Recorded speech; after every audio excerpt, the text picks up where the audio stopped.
United Arab Emirates ವಿರುದ್ಧದ ಮೊದಲನೇ T20 ಪಂದ್ಯವನ್ನ ಆಡುವ ಮೂಲಕ ಐರ್ಲೆಂಡ್ ತಂಡದ ನಾಯಕ ಪಾಲ್ ಸ್ಟರ್ಲಿಂಗ್ ಅವರು ಅಂತಾರಾಷ್ಟ್ರೀಯ ಟಿ20 ಕ್ರಿಕೆಟ್ನಲ್ಲಿ ವಿಶ್ವ ದಾಖಲೆಯನ್ನು ಬರೆದಿದ್ದಾರೆ. ಆ ಮೂಲಕ ಭಾರತ ತಂಡದ ಮಾಜಿ ನಾಯಕ ರೋಹಿತ್ ಶರ್ಮಾ ಅವರ ವಿಶ್ವ ದಾಖಲೆಯನ್ನು ಮುರಿದಿದ್ದಾರೆ. ಇನ್ನು ಜನವರಿ 29ರಂದು ದುಬೈ ಇಂಟರ್ನ್ಯಾಷನಲ್ ಕ್ರೀಡಾಂಗಣದಲ್ಲಿ ನಡೆದಿದ್ದ ಮೊದಲನೇ ಟಿ20 ಪಂದ್ಯದಲ್ಲಿ ಟಾಸ್ಗೆ ಬರುತ್ತಿದ್ದ ಐರ್ಲೆಂಡ್ ನಾಯಕ ಈ ನೂತನ ಮೈಲಿಗಲ್ಲು ತಲುಪಿದ್ದಾರೆ. ಈ ವಿಶ್ವ ದಾಖಲೆ ಬಗ್ಗೆ ಇಲ್ಲಿ ಸಂಪೂರ್ಣವಾಗಿ ವಿವರಿಸಲಾಗಿದೆ. ನೋಡಿ ಬನ್ನಿ. ಸದ್ಯ ದುಬೈನಲ್ಲಿ ಐರ್ಲೆಂಡ್ ಹಾಗೂ ಯುಎಇ ನಡುವೆ 2 ಪಂದ್ಯಗಳ ಟಿ20 ಸರಣಿ ನಡೆಯುತ್ತಿದೆ.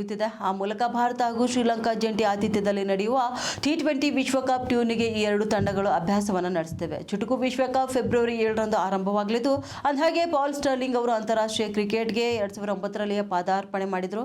ಇದೀಗ ಅವರು ಯುಎಇ ವಿರುದ್ಧದ ಮೊದಲನೇ ಪಂದ್ಯದ ಮೂಲಕ ತಮ್ಮ ಟಿ20 ವೃತ್ತಿ ಜೀವನದಲ್ಲಿ 160ನೇ ಪಂದ್ಯವನ್ನು ಪೂರ್ಣಗೊಳಿಸಿದರು. ಇದರ ಜೊತೆಗೆ 45ನೇ ಬಾರಿ ತಮ್ಮ ಐರ್ಲೆಂಡ್ ತಂಡವನ್ನು ಅಂತಾರಾಷ್ಟ್ರೀಯ ಕ್ರಿಕೆಟ್ನಲ್ಲಿ ಮುನ್ನಡೆಸಿದಂತಾಗಿದೆ. 160ನೇ ಟಿ20 ಪಂದ್ಯದಲ್ಲಿ ಅವರು ಆಡಿದ 3 ಎಸೆತಗಳಲ್ಲಿ 2 ಬೌಂಡರಿ ಗಳಿಸಿ ವಿಕೆಟ್ ಒಪ್ಪಿಸಿದ್ದಾರೆ. ಇನ್ನು ತಮ್ಮ ಅಂತಾರಾಷ್ಟ್ರೀಯ ಟಿ20 ಕ್ರಿಕೆಟ್ನಲ್ಲಿ 160ನೇ ಪಂದ್ಯವನ್ನು ಆಡುವ ಮೂಲಕ ಪಾಲ್ ಸ್ಟರ್ಲಿಂಗ್ ಅವರು ವಿಶ್ವ ದಾಖಲೆಯನ್ನು ಕೂಡ ಬರೆದಿದ್ದಾರೆ.